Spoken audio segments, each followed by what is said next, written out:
Olá pessoal, tudo bem?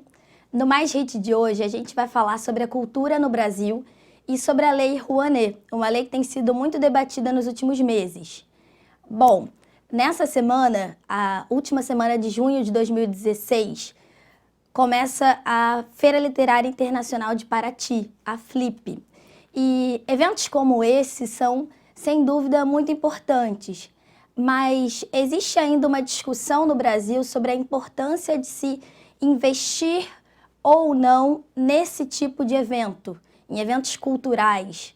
E há também uma discussão sobre como seria a forma ideal de fomentar a cultura na sociedade brasileira. Então, diante desse cenário, dessas questões, hoje a gente vai refletir sobre a Lei Rouanet, que é a lei federal de incentivo à cultura. Bom, vejam aí algumas manchetes que mostram como isso tem sido discutido nos últimos tempos. A primeira diz: Ministério da Cultura autoriza Cláudia Leite a captar 356 mil para publicar biografia. Essa questão foi extremamente questionada, esse foi um ponto muito discutido. E a próxima manchete fala: Juca Ferreira diz: a Lei Rouanet não cumpre o que propõe. Uma lei que incentiva a publicação da biografia da Cláudia Leite é uma lei que tem de fato fomentado a cultura no Brasil?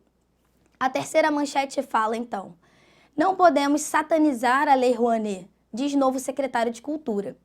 Então, diante desse impasse, é muito importante a gente conhecer a lei, entender como ela foi criada, quando, por quem, para quê.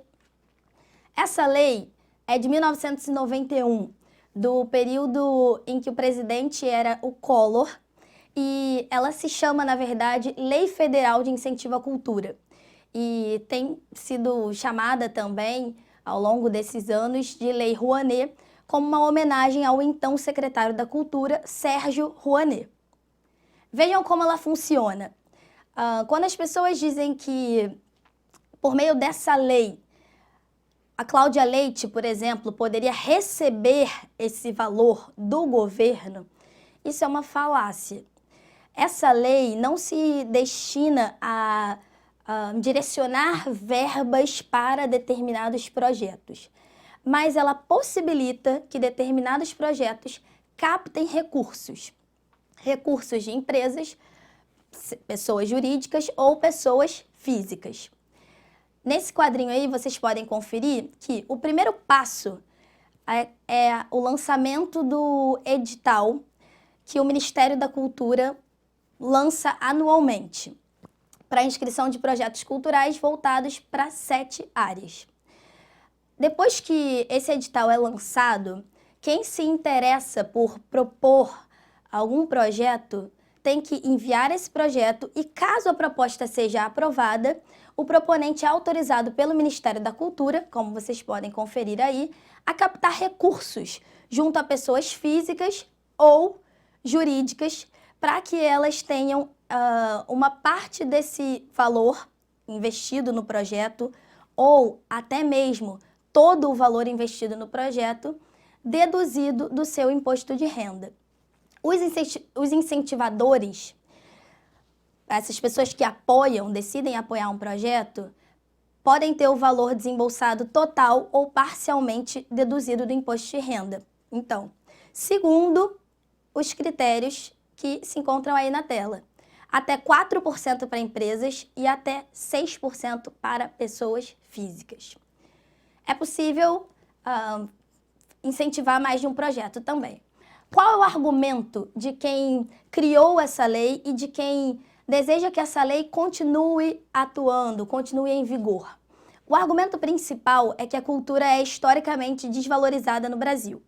Ou seja, um empresário não investiria num projeto cultural se ele não tivesse algum retorno. Então, para que ele faça isso, para que ele invista na cultura nacional, ele recebe um incentivo. Desse modo, a cultura acaba sendo incentivada no território nacional. Vejam aí esse quadrinho da Mafalda. Ele diz assim, uma menina fala para ela, quando eu crescer quero ter muitos vestidos. E ela fala, e eu muita cultura. Se você sair na rua sem cultura, a polícia te prende? Não. Experimenta sair sem vestido. Então a Mafalda bate na menina e fala, é triste ter que bater em alguém que tem razão. Existe aí uma brincadeira, uma sátira ligada à ideia de que a cultura, de fato, não é um bem primário, não é um bem primordial, que é possível viver sem cultura, mas não é possível viver sem roupas, por exemplo. Esse pensamento tem motivado muitos a dizerem que não é necessário investir em cultura e tem motivado muitos a agirem dessa forma no seu dia a dia, a não investirem nos aspectos culturais do Brasil. Por isso, a lei surge no sentido de motivar o investimento na cultura. Vejam aí que um outro argumento é de que, assim, o Estado interfere menos na sociedade, porque não é o Estado quem decide quais são as empresas, ou melhor, quais são os projetos que vão receber esse apoio. O Estado autoriza vários grupos, várias pessoas a buscarem a captação de recursos. E são as empresas que vão decidir se vão apoiar esses projetos autorizados ou não. Observem aí nesse gráfico que nos últimos anos, na última década, o principal investimento foi em artes cênicas, seguido de música, e na sequência vem o patrimônio cultural. Esses dados mostram para a gente ainda que a cada 3 projetos, 1 é aprovado. Então, pode-se dizer que, de certa maneira, há um alto índice de aprovação. Mas qual será o projeto que acaba conseguindo captar recursos? Principalmente entre as empresas, que têm uma carga tributária muito alta e decidem utilizar esse mecanismo. Será que são projetos que vão ter pouca visibilidade? Um argumento contrário à Lei Rouanet hoje é que há necessidades mais urgentes. Existe a ideia de que o governo precisa investir em segurança, em educação, em saúde, não em cultura, porque cultura não seria uma necessidade tão urgente assim. E a gente pode se questionar, mas será que a cultura se opõe à segurança? Ou a cultura pode ajudar a reduzir a violência e a criminalidade no Brasil? Será que a cultura se opõe à saúde? Ou a cultura contribui para a saúde mental e até física do brasileiro? E, por último, existe uma dicotomia entre educação e cultura? Se a gente pensa dessa forma, talvez a gente esteja se baseando numa noção mais tradicional de educação. Uma noção em que se entende que é necessário, para haver educação, a presença de um professor, um par mais competente dentro de uma sala de aula. Em visões mais modernas, em estudos mais modernos, entende-se a educação como um processo que vai muito além das fronteiras da sala de aula e que não depende de um professor, mas que pode acontecer em contextos em que não existe um professor. Bom, essas são algumas questões que se levantam nessa discussão. Uma outra argumentação que se percebe nesse debate e que tem que ser levada em conta é que há uma concentração de investimentos em artistas já consagrados, como, por exemplo, Luan Santana, Cláudia Leite, Maria Bethânia, Detonautas. Será que essas pessoas, será que esses artistas precisariam de fato de um apoio? E existe ainda uma outra questão. Poucos estados têm recebido esse investimento. Então, há certo desequilíbrio no que diz respeito aos artistas, porque as empresas, principalmente, querem associar a sua marca aos artistas que vão trazer grande visibilidade para ela. E há também uma concentração em determinados estados. Percebam aí que, principalmente, no eixo Rio-São Paulo.